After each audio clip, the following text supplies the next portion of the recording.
Right, morning. Welcome to Wisdom's Chats, Friday, the 2nd of April, Good Friday. So the start of a long weekend, I think in many places around the world, maybe not all places, but certainly here locally. But we're here. We made a decision. And this is the consequence of our decision to be here, and we will be here every weekday, as we've always said. So we look to be consistent. So that is one of the consequences of our decisions. And Trevor, I think this was your topic, was it? So your decisions and living with the consequences thereof. So maybe you would like to launch us into this one. I haven't got a clue why I came up with this as a topic. Must have been something that Ed said yesterday, because he always pushes my buttons. So decisions. The only decision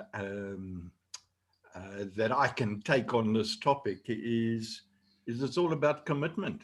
And I find that not many people actually follow through on their decisions. I suppose I just want to highlight how important taking decisions really is, or is it taking decisions is or are? Ed will correct me on the grammar.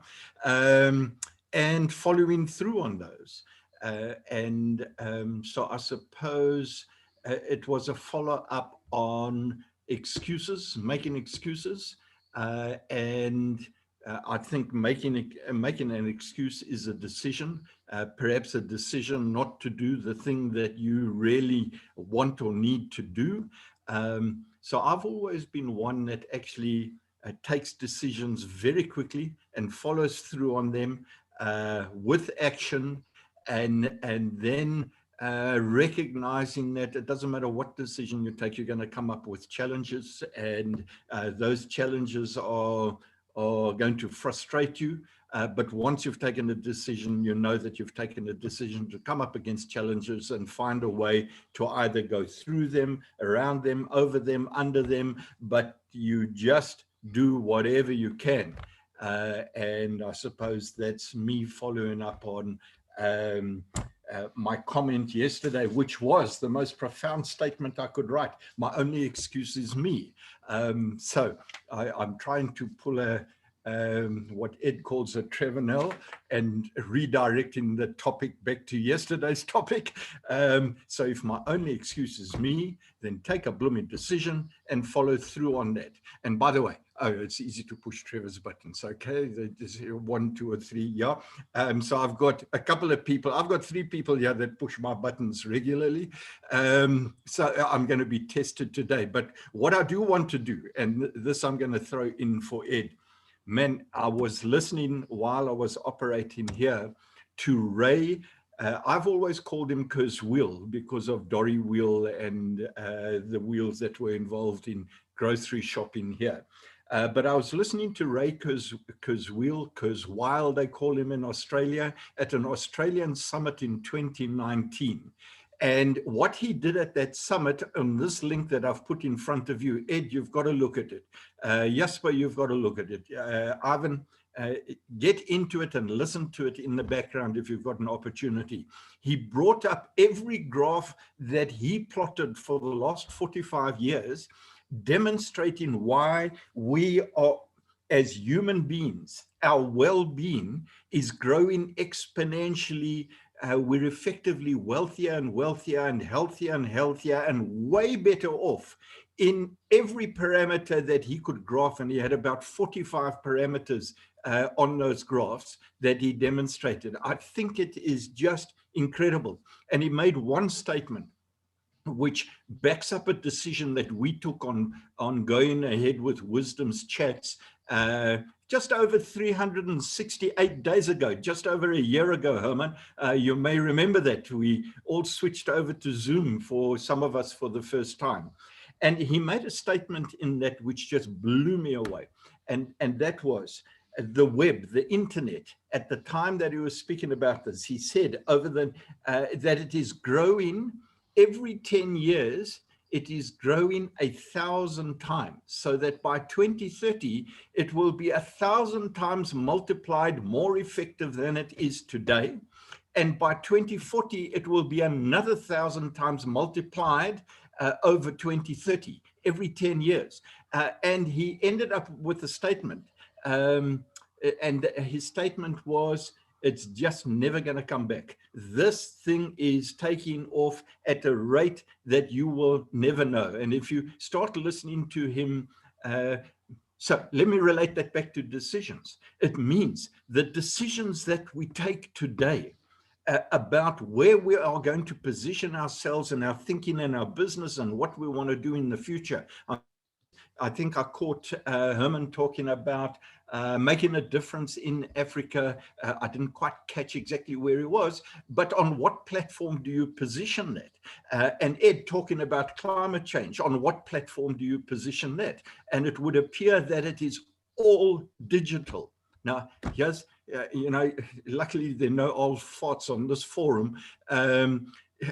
What is this thing digital that he's talking about that has this multiplier effect, and it's going to be exponential? The decisions we take today are going to be so critical for the outcomes that we have the end of this year, in 2 years' time, 5 years' time, 10 years' time, and for some of us planning to overtake Herman when in the next 40 to 50 years, Herman, they're critical for us. So I want to make certain that I'm around and I overtake Herman when I'm 120.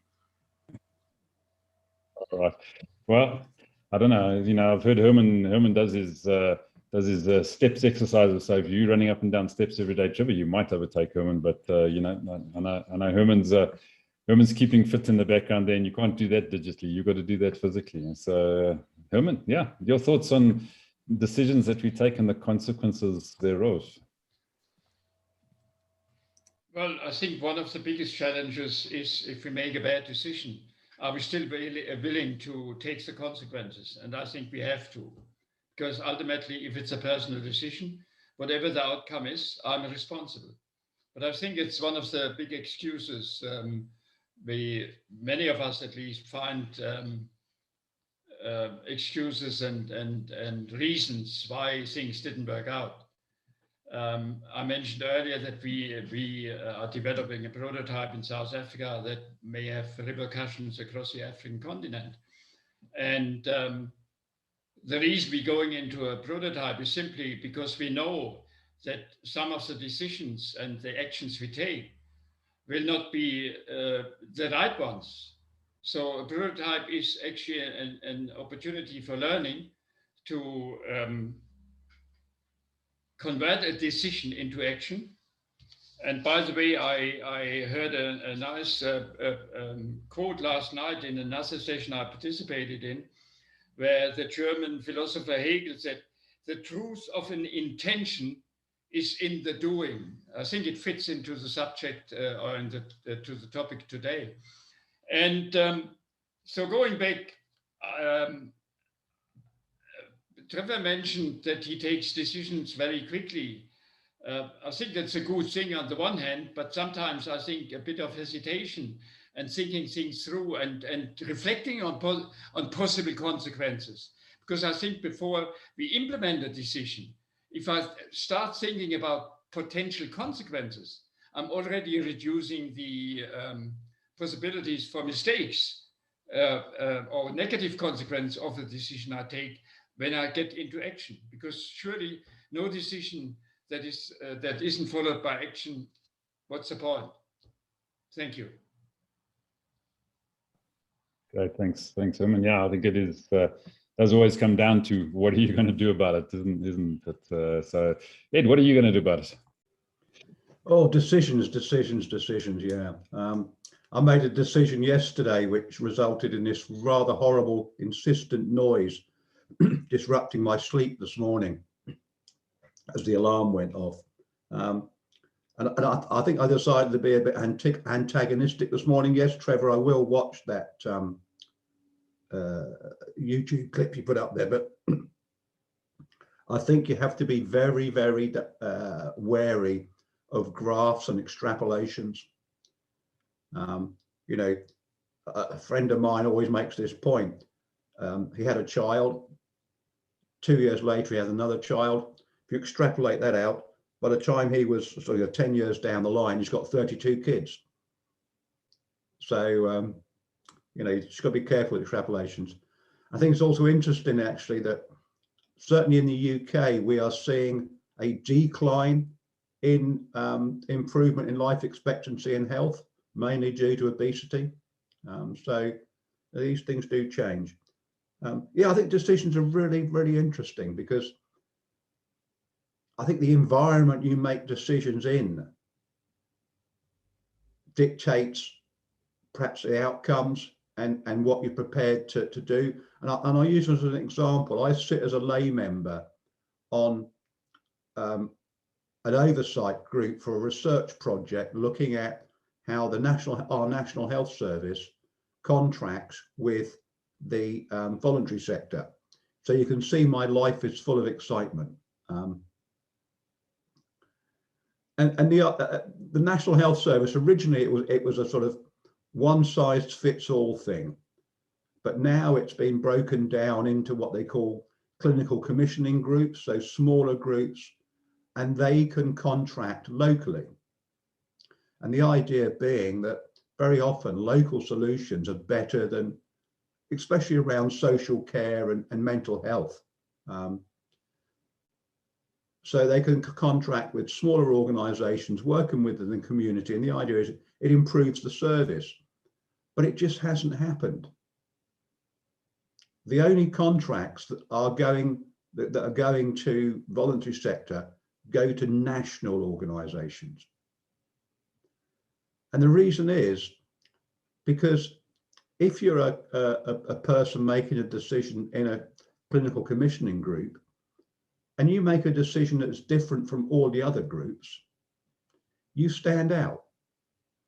And if that goes wrong, you get the blame. If you've made the same choice as every single other clinical commissioning group, you've all gone for this one national body, then you don't get the blame. It's some problem with that body. Your decision making must have been right because it was the same as everyone else's decision making. So I think, you know, if we're going to get held to account for our decision making and it's going to be a bad experience, we don't make those decisions that we should be making. And I think other people take enormous steps to avoid those poor consequences. I remember listening to a fighter pilot who was describing a mission he flew over Sierra Leone, and their job was to go and they were based on an aircraft carrier off the coast. Their job was to fly over, photograph an area to see what was going on, and they could have done it from a high level because, you know, you've got all that wonderful technology. But part of the mission was also to reassure the locals that they had support of the British Navy, and also to put the fear of God into the rebels. So they flew at a low level, which meant they were at risk of being shot at, especially with sort of rocket launchers. But every single step of that process, they made all the decisions beforehand as much as they could. They went through every single scenario. So they're flying in fairly close formation, 2 jets. What happens if someone fires a rocket and you take evasive action? Jet A goes right, jet B goes left, they crash. So they make the decision that if they encounter that situation, A will go left and B will go right, so they don't hit each other. And I think it was interesting that by thinking it all through, they insulated themselves as far as possible from any adverse conditions from that decision making. And then I think there's other decisions that people make which are so far removed from the pain that they don't see what they've done. And that happens in some really big multinationals. You know, they will axe a division, they will perhaps take a risky decision, employ loads of people, then sack loads of people. Don't really care about what happens to the people that they're sacking. And it's interesting also that tiny decisions can make a huge effect as well. WWF, the World Wildlife Fund, running this campaign about choices, just saying to people, the choices you make can affect the environment dramatically because we all make choices. And one of the choices you're making could be not doing anything, which is really, really damaging. And I think sometimes we don't attach enough weight to not making a decision. Committees are great at not making decisions, aren't they? If you want something to die, put it in a committee and it will never move forward ever again because they're insulated from the pain. So those are my thoughts on decision making. That yeah, a bit of a ramble, but where else could I talk about fighter jets, hospitals, and whatever else I talked about? Oh, I know, the environment. And committees.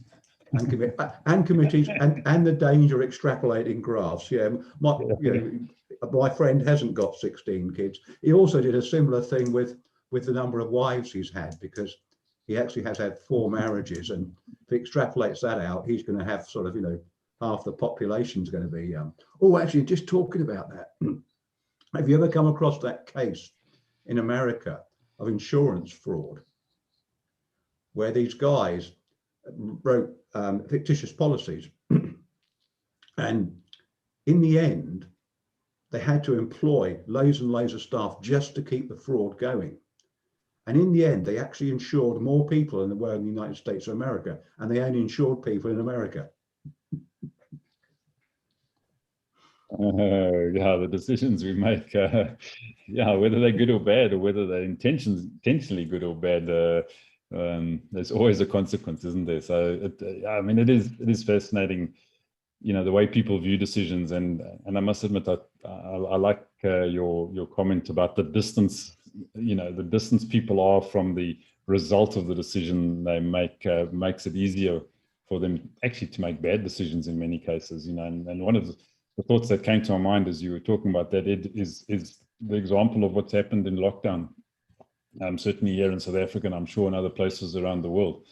I mean, I just have to look at the decisions that were taken here in terms of, you know, banning sale of alcohol for 3 months, and cigarettes and whatever.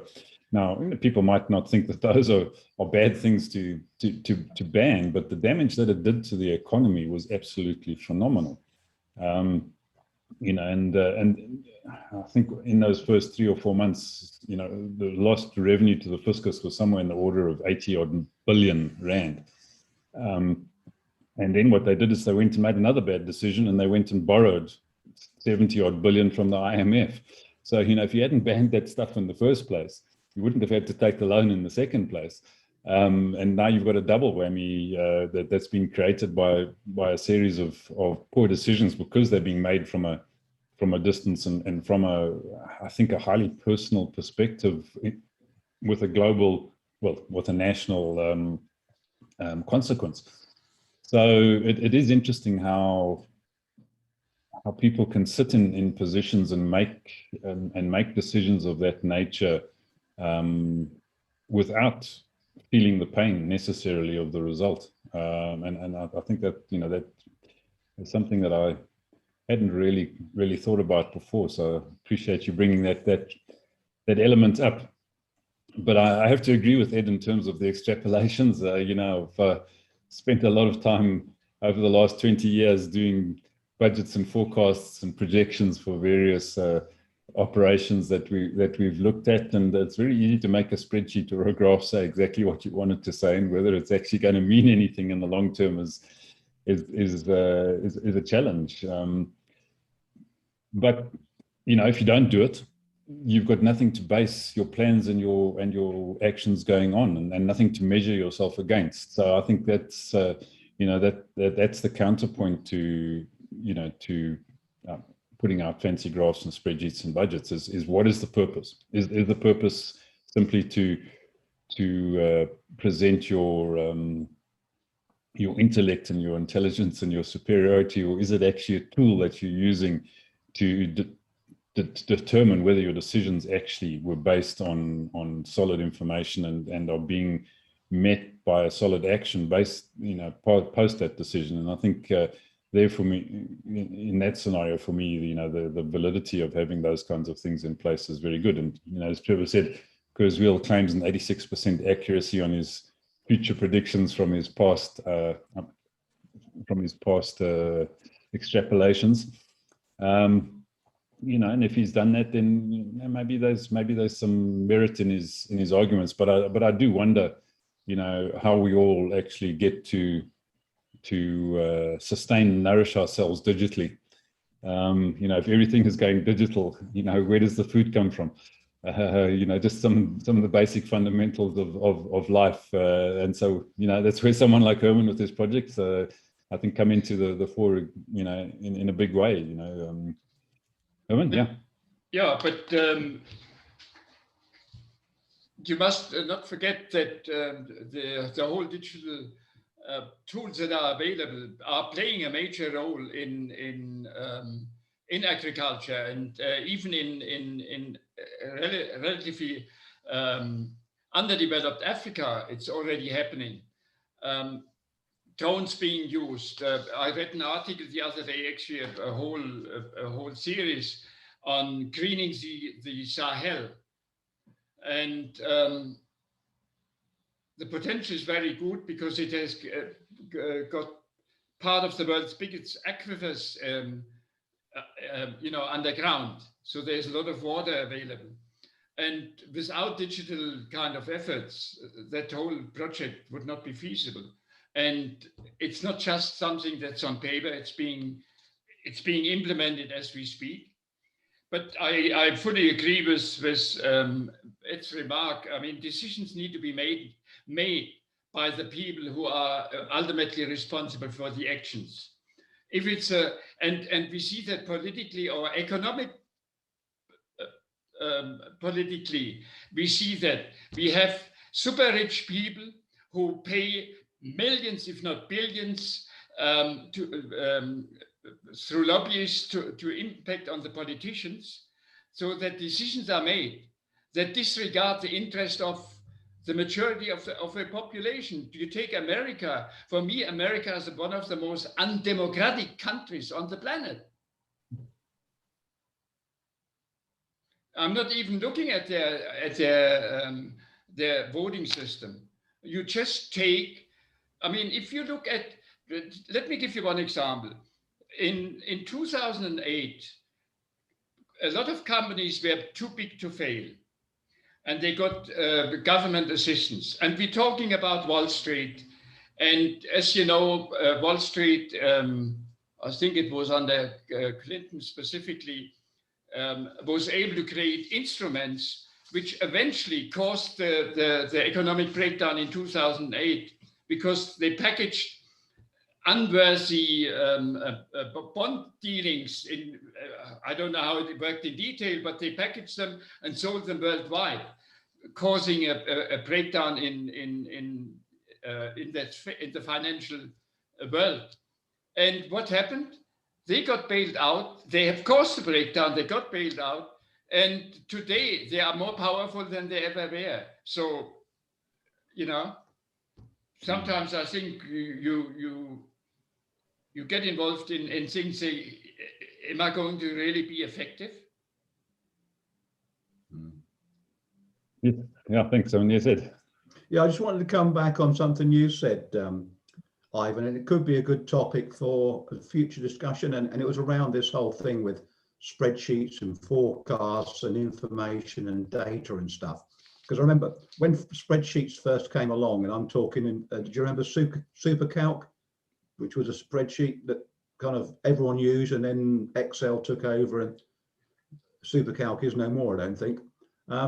But fairly early on, people used to believe spreadsheets. And in the old days, you could have errors in them. It's much harder to have errors in spreadsheets nowadays, but you could have errors in them. But people used to believe them. And I used to sometimes do an experiment. I'd write some figures on a piece of paper and people wouldn't believe it. I'd give the same figures on a spreadsheet and people would believe it. So I wonder whether there's any discussion around, do we weight different information differently? Do we put more credence on stuff that, I don't know, has been produced by well, a lobbyist than a baker? Or do we give more credence to spreadsheets and graphs than we do to someone's word? So I think that'd be quite interesting. Yeah, and I agree with you. You know, having been in the IT industry for close on 40 years now, it never ceases to amaze me how people will be presented with garbage out of a system because garbage has gone into the system, and say, well, you know, the computer says that's the number, so it must be right. You know, and you know, there's no thought that actually is going into that process. They've become just an element of the machine. And you know, I tend to call them post boxes, because all they do is they take information from one place and move it onto somewhere else without actually putting any thought into the process at all, and looking at the data. And to be perfectly honest, it's still very easy to make mistakes in spreadsheets. It doesn't matter how fancy they get. You know, you can mess up a formula or overtype something, and it changes something dramatic down the end. So yeah, spreadsheets are dangerous things. Yes, Herman. But Ivan, what about artificial intelligence? Couldn't that be a helper in that regard? I mean, I'm not an IT expert at all, and I know nothing about. But what one hears, isn't that a possibility? I'll let Ed comment first, and then I'll. Interesting enough, there's a big argument about the whole artificial intelligence industry, and that it's actually sexist, because it's mostly based on male behaviors, and because it's the same thing, isn't it? This artificial intelligence has to start somewhere, and the seed you put in is the garbage you put in. So yeah. Why am I not surprised Ed went down the sexist route with AI? So yeah, anyway, that's a whole different discussion. But yeah, look, Herman, I think you know, AI is a fascinating topic, and we did actually have a chat on AI quite some time ago on Wisdom's Chats. But you know, it is 100% correct. You know, at the end of the day, the starting point for AI is decisions that humans are making, and depends on the perspective and the slant with which they start. Now, in theory, you know, AI becomes a self-learning machine, but you know, what is it learning from, and what is its starting point?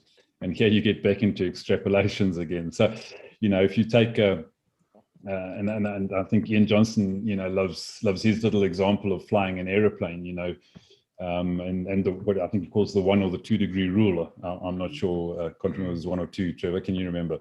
But anyway, it doesn't really matter. So yeah, 1 degree rule. So you know, at your starting point, 1 degree, of course, is actually fractional. Once you've traveled 200-300 miles, 1 degree can put you 60 miles off course.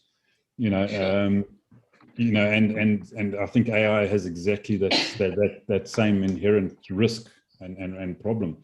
So, you know, and I think the other interesting thing about AI still currently today is it's generally task specific. So yes, it can play a great game of chess, or it can, you know, assemble a motor car, or it can, you know, do something else, but take that same piece of AI and put it in a different situation, it will fail completely. So is it true? Listen, I've been very quiet here because all of you are talking absolute rubbish. My man Kurzweil has put a date to the singularity event, the day that the machines take over from us as humans, and that's 2048. He just hasn't been specific enough on which day it's going to be, but it'll be interesting to watch that. And as I'm listening to you guys turning around and saying, hey, man, we've got to get all this data and input before we take decisions. I think when I talk of decision-making instantly, I talk on it based on experience. I talk on it based on the data that is available to you. And when you take decisions, But sometimes I think accounting types actually suffer from analysis paralysis. They produce all of these blooming things because they get paid a salary to actually do it, or they have some equity in it. But real leaders and decision makers have to interpret that stuff and take decisions and take action on those decisions. And then I just wanted to compound. So listen, I know that you guys are talking from an uninformed background because you haven't watched Kurzweil's link. But I just want to say, if he is right, and we have this exponential multiplication of the web and the data and the cloud and the millions to billions to trillions of inputs that are actually going to come into analysis, we're just as human beings over the next 10 years, we're going to have tons more data coming in. So where you guys are actually talking about your accounting type saying, no, we love data and we love to put into this little spreadsheet. I don't trust an accountant as far as I can throw him, let alone as far as I can throw Ed, because they jiggle these figures to actually suit whatever parameter they'd like to see come out of it. But leadership types actually turn around and they have a look at all these trends, all this analysis, and they say, okay, I've got to take a decision, and that decision's got to be made now because a whole bunch of people are relying on me. These are reasons why I'm taking these decisions, and I'm able to justify it now, not hindsight justify it 5 to 10 years later. That all those other inputs I didn't take into account. Then you take responsibility based on the trends. And we are going to have so much more analysis and data over the next year, 5 years, 10 years than we've ever had before to actually be able to take decisions. And those people who can't take decisions, you're also rents. Was this guy called Kurzweil or Nostradamus? Aha. Now listen. Okay, that's another discussion. We'll go down. Where do all these futurists get the information from? Herman, you wanted to add something in there? Yeah, I just wanted to say that to every Kurzweil, there's surely also somebody who has got the opposite opinion. I mean, whether you like it or not, Trevor, that's going to be a fact. However, and one thing I wanted to take you up on, experience is not always a good guide for decisions that affect the future.